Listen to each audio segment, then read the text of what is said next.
ये बड़े प्रतापी राजा हैं। राजा अंग के बारे में बताया जाता है, मार्कंडेय पुराण में ये कथा आती है कि ये सुनीता पूर्व जन्म में भी सुनीता ही थी इसका नाम। ये अपनी सहेलियों के साथ में घूमने जाया करती थी। वहीं जो राजा अंग थे ये तपस्या करते थे। ये श्रीमद् भागवत जी में कथा नहीं, मार्कंडेय पुराण में कथा मिलती है। तो ये गंधर्व जो थे राजकुमार, ये तपस्या करते थे। ये जाति सहेलियों के साथ में 20 कोड़े मार के आती थी गिन के। लेकिन ये राजकुमार गंधर्व राजकुमार कुछ भी नहीं कहता। एक दिन सहेलियां मना भी की, लेकिन ये मानती नहीं थी, जिद्दी थी। एक दिन राजा से जाकर के सहेलियों ने कहा, महाराज ये तुम्हारी पुत्री है, हमारे कहने से मानती नहीं। एक बेचारा राजकुमार बैठा हुआ तपस्या कर रहा है, लेकिन ये रोजाना जाके उसमें 20 कोड़े मारती है। राजा ने समझाया सुनीता को, बेटा ये तू अपराध करती है, तुझे नहीं करना चाहिए। गंधर्व राजकुमार के पास में राजा आया और राजा ने सुनीता का विवाह गंधर्व राजकुमार से ही कर दिया। वो समझ गए कि जो व्यक्ति बगैर परिचय के 20 कोड़े रोजाना खा सकता है, कुछ कहता नहीं, तो इस मेरी पुत्री को वही झेल सकता है। अगर मैंने और किसी के साथ में विवाह कर दिया तो रोजाना का नाटक होगा और ग्रस्त जीवन बर्बाद होगा। तो इससे बढ़िया योग्य वर मुझे कहां मिलेगा। और क्षमा याचना मांगते हुए गंधर्व राजकुमार के साथ में विवाह किया।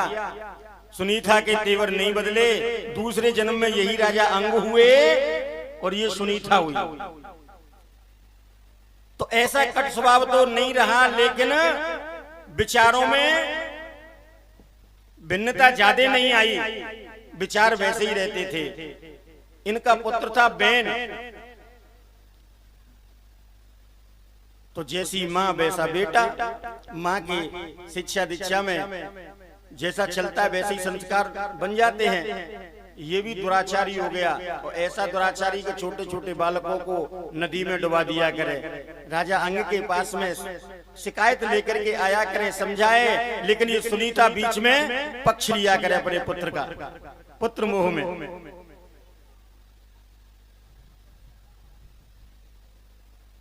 कोई बात नहीं, राजा अंग परेशान हो गए।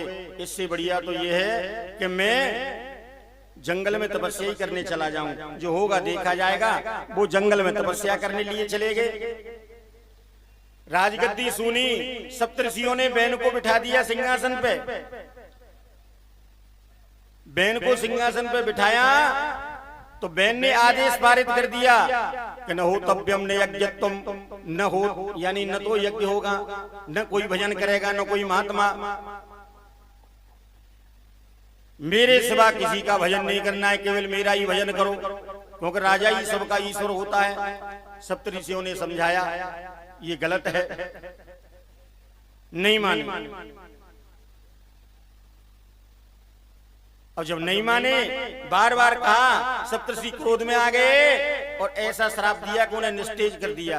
बेन गद्दी से नीचे गिर पड़ा और सप्तऋषि चले गए। अब राजगद्दी सुनी। सुनीता ने अपने पुत्र के सबको तेल के कड़ावे में रखवा दिया, तेल की नौका में रखवा दिया कि यही सप्तऋषि किसी दिन कृपा करेंगे तो मेरा पुत्र जीवित हो जाएगा। चोर उचक्के बढ़ने लगे। सप्तऋषियों ने कहा, सुनीता बोली, स्वामी पिता महाराज, मेरा पुत्र अभी भी तेल की नौका में रखा है। निकाला गया, मथन किया, जिसमें भद्र जाति का एक पुरुष निकला। उससे कहा, निषीद बैठ जा। निषीद में संस्कृत में अर्थ होता है निषीद का बैठ जा, जिससे निषाद जाति उत्पन्न हुई, निषाद समाज की उत्पत्ति हुई। सुखदेव जी महाराज कहते हैं, फिर मथन किया तो साक्षात भगवान पृथु का अवतार हुआ। बोलिए पृथु भगवान के जय। और श्री रूपी लक्ष्मी दोनों का विवाह कराया।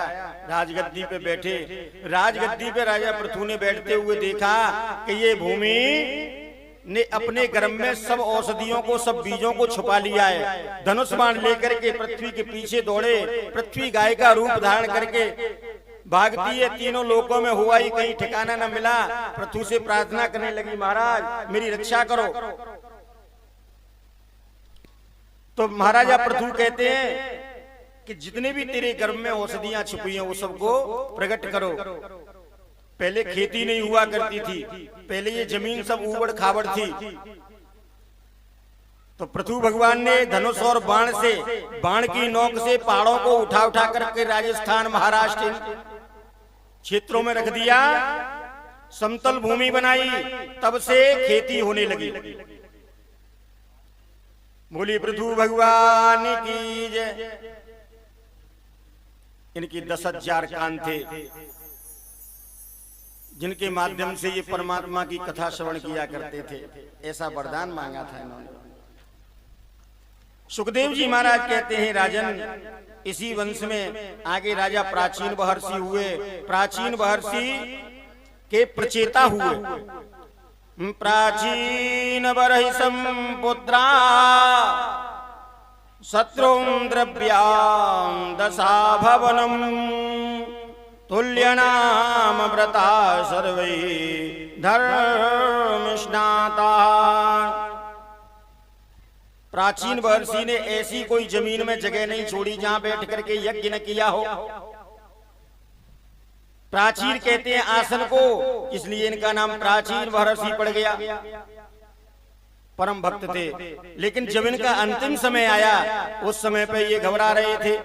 इन्हें जिन पशुओं की इन्होंने बलि दी थी यज्ञ में, वही खाने के लिए दौड़ते हैं। नारद जी महाराज आए, ज्ञान दिया, पुरंजन पुरंजनी का ज्ञान कराया। कहने लगे, राजन तुमने यज्ञ तो किया है प्रजा के हित के लिए, लेकिन तुमने तामसी यज्ञ किया है, यानी पशुओं की बलि वाला यज्ञ निषेध है, नहीं करना चाहिए। तो वो अपना बदला पूरा करने के लिए तुम्हें डरा रहे हैं, इसलिए तुम्हें परमात्मा का भजन करना चाहिए, तपस्या करनी चाहिए। कहने लगे, हे राजन पुरम शरीर स्वकर्म भी जनयति पुरंजनो जीवः न विज्ञातं चेष्टितमं यस्य ईश्वरं तस्य सखा अविज्ञातं नाम। कहते ही राजन, पुरंजन नाम का जीव अभिज्ञात नामक अपने मंत्री के साथ में, मित्र के साथ में दक्षिण दिशा की तरफ घूमने के लिए जाता है। दक्षिण दिशा में क्या देखता है? सुंदर बगीचा है। एक राजकुमारी सुंदर कन्या थी, वो अपनी सहेलियों के साथ में उस बाग में भ्रमण करने के लिए आई। पुरंजन मोहित हो गया, पुरंजनी भी मोहित हुई, दोनों का विवाह हो गया। अभिज्ञात ने कहा कि चक्कर में फंस रहा है, जल्दी लौट चल अपने देश को।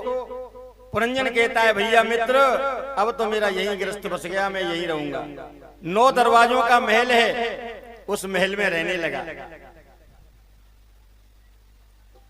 समय व्यतीत होता चला गया, सुख में जीवन कब निकल जाता है पता नहीं चलता। हमेशा जीवन कष्ट में जब होता है जब मालूम पड़ती है कि जीवन कितना बेकार है। और समय कांटे से नहीं कटता, दुख में और सुख में समय की पता नहीं चलती। ऐसे ही सुख में पुरंजन का जीवन व्यतीत होता गया। जरा नाम की व्याधि ने आक्रमण कर दिया, बुढ़ापा आ गया। 5 मुखमाला प्राण है जो उस महल की रक्षा करता है, वह भी जीर्ण शीर्ण होने लगा। यम के सेना ने जब आक्रमण किया उस समय ध्यान आया पुरंजनी भी छोड़ के चली गई। हाय पुरंजनी तू कहाँ चली गई, हाय पुरंजनी तू कहाँ चली गई। और इसी विरह में इसकी भी गोविंदाय नमो नमः हो गई। तो अंतमति सुगति, इसीलिए तो कहा जन्म जन्म मुनि यतन कराई, अंत नाम कहे आवत नाई। सिया राम जय जय राम, सिया राम जय जय।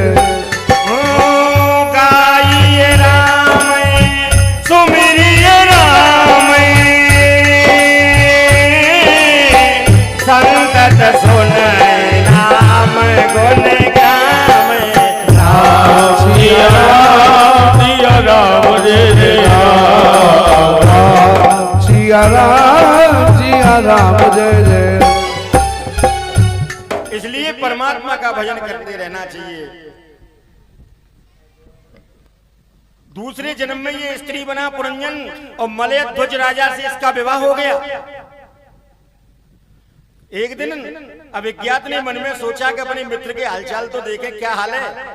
और जैसे ही अभिज्ञात देखा तो पता चला कि वहां तो न तो 9 महलों का दरवाजा है न कुछ है, उसकी तो मृत्यु भी हो गई। अब कौन से जन्म में है। और देखा ध्यान धर के अभिज्ञात ने तो पता लगा कि वो तो मलय ध्वज राजा के साथ में सती होने की तैयारी कर रहा है, क्योंकि स्त्री रूप में था, पुरंजनी बन गया। मलय ध्वज राजा का युद्ध में निधन हो चुका था, इसलिए अपने पति की चिता बना करके और सती होने के लिए जा रहा था पुरंजन। तुरंत अभिज्ञात ने जाके हाथ पकड़ लिया। अरे भैया मित्र क्या कर रहे हो, ये किसके साथ में सत्ता हो रहे हो। पुरंजन कहता है तुम कौन हो, तुमने मेरा हाथ कैसे पकड़ा। मैं अपने पति के साथ में सती होने के लिए जा रही हूँ और तुम सत्ता की बात करते हो। मैं सत्ता नहीं सती होने जा रही हूँ। अरे के ध्यान धरो पीछे, और सर पे हाथ फेरा अभिज्ञात ने। एकदम से ध्यान आया, अरे हम कौन थे और ये कहां भटक गए आकर के। ऐसे ये जीव की गति है। ये 9 महल का दरवाजा ये अपना शरीर है, इसमें